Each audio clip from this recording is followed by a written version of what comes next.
प्रिय मित्रों, इस संसार में जितने भी प्राणी हैं वो समस्त प्राणी सुख के लिए ही काम करते हैं, लेकिन संसार में सुखी कोई नहीं। क्यों?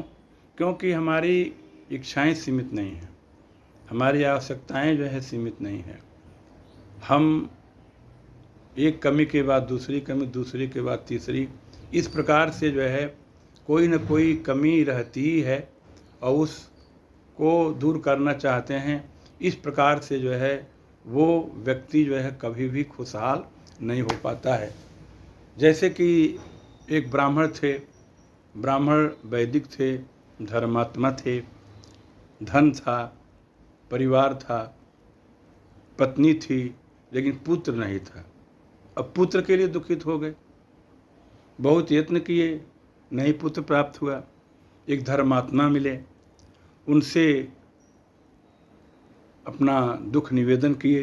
धर्म महात्मा समझाए कि जो है मत जो है परेशान हो, जैसा भाग्य है उसी में संतुष्ट होकर के प्रभु का भजन करो, अंतिम में जो है सद्गति होगी, जीवन आनंद में खुशहाल होगा, मोक्ष की प्राप्ति होगी।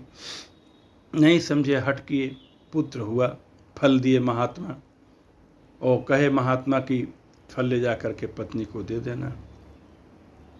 पुत्र हुआ, अब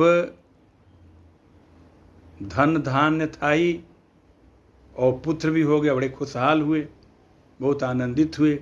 लेकिन जैसे जैसे वो पुत्र बढ़ने लगा, दुराचारी हुआ, बड़ा ही जो है दुष्ट आत्मा था, पाप करता था, चोरी करने लगा, फिर उसके बाद से जो है मदिरा पान करने लगा। अब उसके व्यवहार से उसके पिता अत्यंत दुखित हुए, माता भी दुखित थी, और जो उनका जो सुखमय जीवन था, जिसको पुत्र के अभाव में दुखमय मान रहे थे, उनका जीवन और ही दुखमय हो गया।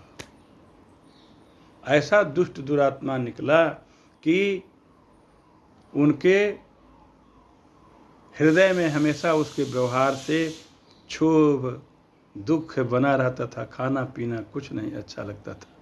यही हमारी जिंदगी है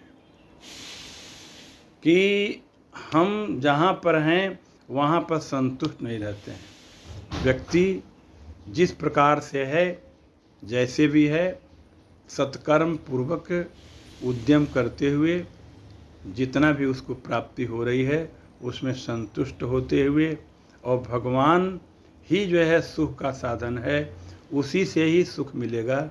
उसी के शरणागति में रह करके अपने जीवन को सुखमय बनाना, यह जिसका विचार नहीं होता है और केवल वैभव में, धन में, राज्य में, तमाम जो है भोग विलास में मन रहता है और ईश्वर के प्रति भावना नहीं रहती है, सद्बुद्धि नहीं रहती है, जिसको ये ज्ञान नहीं होता है कि ये जितना संसार है वो संसार क्षणिक है, उससे सुख नहीं मिलेगा, इसकी कोई सीमा नहीं है, हमको सुख मिलेगा तो ईश्वर से ही मिलेगा।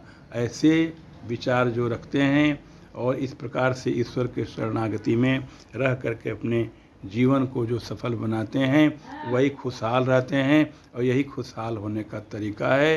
प्रेम से बोलिए वृंदावन बिहारी लाल की जय।